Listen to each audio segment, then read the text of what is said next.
দেখো কতগুলো গিফট। নমস্কার বন্ধু, আমি হামটি আবার চলে আসলাম নতুন একটা ভিডিও নিয়ে। ওয়েদার খারাপের জন্য বাইরে কোথাও যেতে পারতেছি না, তাই ভাবলাম বাড়িতে বসে বসে বিয়ের কিছু গিফট খোলা হোক। তাই দাদা বৌদি আর বোনকে বললাম চলো আজকে বিয়ের কিছু গিফট ওপেন করি। বিয়েতে দাদা বৌদি যতগুলো গিফট পেয়েছিল সব কিন্তু বাবা মাদের রুমে ছিল, তাই ভাবলাম রুমটা একটু ফাঁকা হবে আর গিফট গুলো একটু ওপেন করা হয়ে যাবে। বাবা মাদের রুমটা সম্পূর্ণ গিফট দিয়ে একদম ভর্তি, তাই কিছু গিফট আমরা এখানে নিয়ে আসলাম দাদার রুমে। দেখো প্রথম গিফটটা ওপেন করতে কত সুন্দর একটা সিনারি পেয়ে গেলাম আমরা। সেই সুন্দর না কৃষ্ণ ঠাকুরের ফটো ফ্রেমটা, আমাকে তো ভীষণ ভালো লাগছে। তারপর আমরা নেক্সট গিফট ওপেন করি। আমি আইডিয়া করেছিলাম যে এটাও কোনো না কোনো একটা ফটো ফ্রেমই হবে। আর দেখো এটাও কিন্তু কৃষ্ণ রাধার ফটো ফ্রেম। ফটো ফ্রেম তো আমরা অনেকগুলোই পেয়েছিলাম, কিন্তু আমার সব থেকে ভালো লাগে এই ফটো ফ্রেমটা। এই ফটোর মধ্যে যত বেশি আমি কৃষ্ণ ঠাকুরের চোখের মধ্যে দেখছি আমি তত তার মায়ে পড়ে যাচ্ছে। আর এখানে শুধু আমরা হালকা কিছু পরিমাণ গিফট নিয়ে আসি, বেশিরভাগ গিফটই কিন্তু বাবাদের রুমে এখনো পড়ে আছে। তারপর এক এক করে আমরা সব গিফট ওপেন করতেই থাকি। সবাই কিন্তু অনেক ভালো ভালো গিফটই দিয়েছে। আর এখানে আমি দাদা আর বৌদিকে বলছি তোমরা এখানে তোমাদের ফটো রাখতে পারবা। অনেকে আবার কাপ সেটও দিয়েছে, অনেক সুন্দর সুন্দর কাপ সেট দিয়েছে, কেউ ঘড়ি দিয়েছে, কেউ ফটো ফ্রেম দিয়েছে, আবার অনেক অনেক কেউ গিফট দিয়েছে। কিন্তু আমার সব থেকে বেশি ভালো লেগেছে এখানে ঠাকুরের যে ফটোগুলো দেখতে পাচ্ছ, এই ফটোগুলো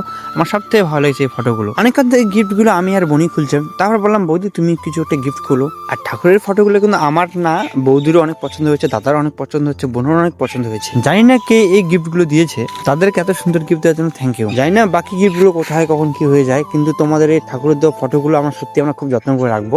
বাবাদের রুম থেকে যতগুলো আমরা গিফট নিয়ে আসি সব কিন্তু অনেক সুন্দর সুন্দর গিফট ছিল। আর এতগুলো গিফটের মধ্যে তোমাদের কোনটা গিফট ভালো লেগেছে কমেন্টে জানিয়ে সবাই। আর এখানে দেখো দোলনাতে কৃষ্ণ ঠাকুর রাধা ঝুলছে, এরকম একটা সুন্দর একটা ফটো পেয়ে যাই আমরা।